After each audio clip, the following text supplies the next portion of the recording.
This is Rootie Kazootie, and it's Noah and Breck's favorite bedtime book when they were little. When they were little, like Daniel.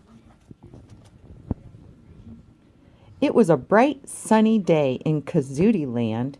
Rootie Kazootie was playing a rousing game of baseball with Gayla Poochie Pup.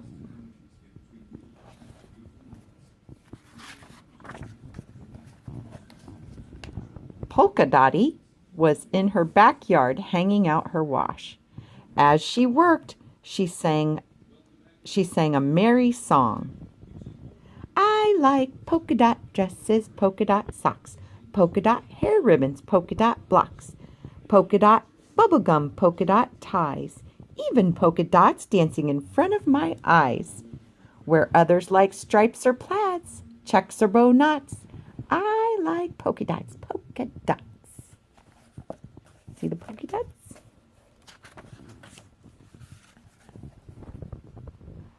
Sure enough, when she finished hanging her laundry up, the whole line was dancing with polka dots. Mr. Deedle Doodle, the policeman, who was passing by, rubbed his eyes and shook his head at the sight of all those dancing dots. But when he heard Polka Dottie's merry song, he started whistling too. The sun was shining, and all was well in happy Kazootie Land.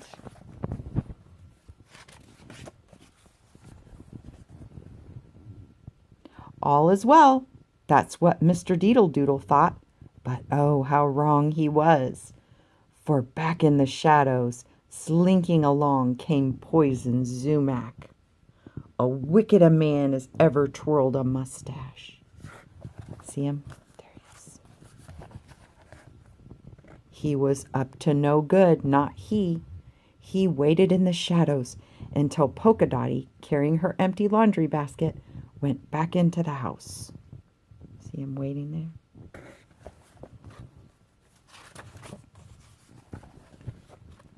Then, as a dark cloud slid across the sun, out slunk Poison Zumac stealthily.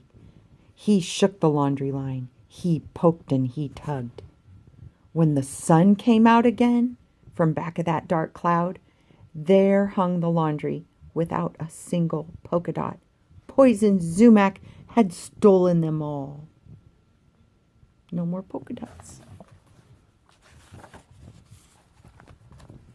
Uh-oh, cried Polka Dottie when she stepped outside to see if her clothes were dry.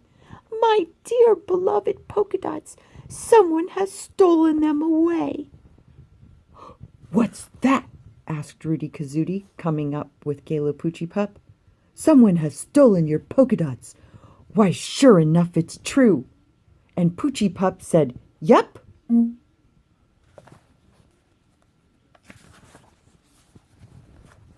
We'll have to do something about this, Poochie, said Rootie, and he gave a toot on his magic kazootie while Poochie and Polka Dottie watched. Suddenly, quick as 1, 2, 3, Rootie turned into a detective. You could tell by his detective's cap and his magnifying glass for looking for clues, and his whole mysterious detective look. Now, said Rootie, let's start our search.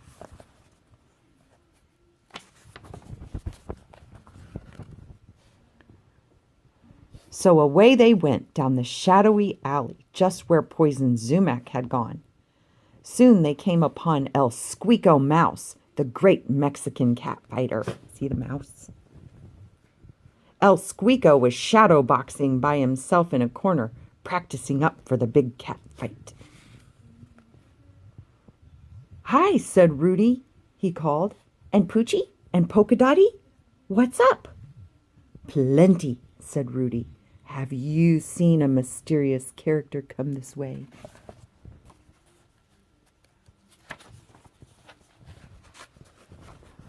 Well, said El Squeako, thinking hard, a little while ago, when a dark cloud was over the sun, a stealthy figure came sneaking by, carrying something in a big dark bundle.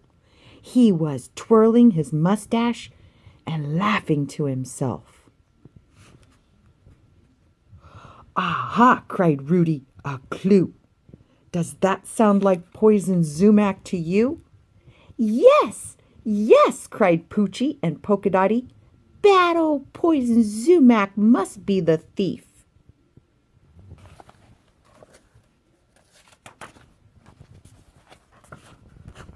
They thanked El Squeako, and off they went. Wait, cried El Squeako, I'll come along.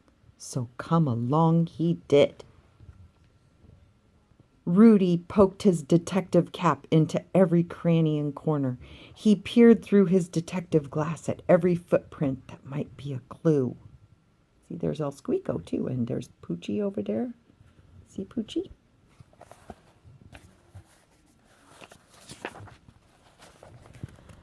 But it was Gala Poochie Pup going sniff, sniff, sniff, who spotted one stray polka dot hanging on a fence. Aha, cried Rootie, another clue. Now we know we're on the right track. They began to run. As they turned the corner, a shadowy form disappeared around the next corner down the street. Poison Sumac, cried Rootie. Let's get him. So they ran as fast as they could.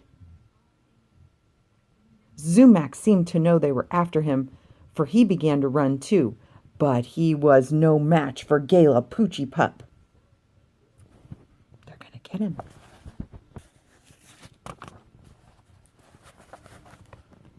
Gala Poochie soon caught up to him and got a firm tooth hold. Down went Poison Sumac, thoroughly crash. Sping went the polka dots, bouncing all over town. There were polka dots on telephone poles, on the baseball home plate, and on trucks full of coal. There were polka dots on gentlemen's hats, on tall church steeples, on startled cats. See the kitty cat? Kitty cat got the polka dots.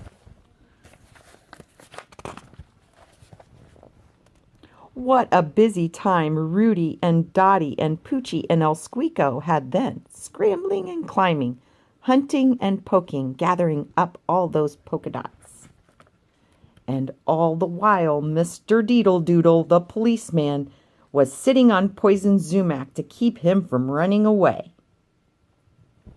They got him, didn't they?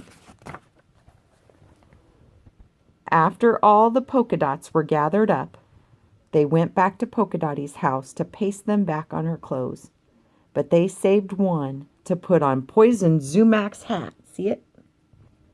To remind him that it does not pay to be bad. The end. I love you, Daniel.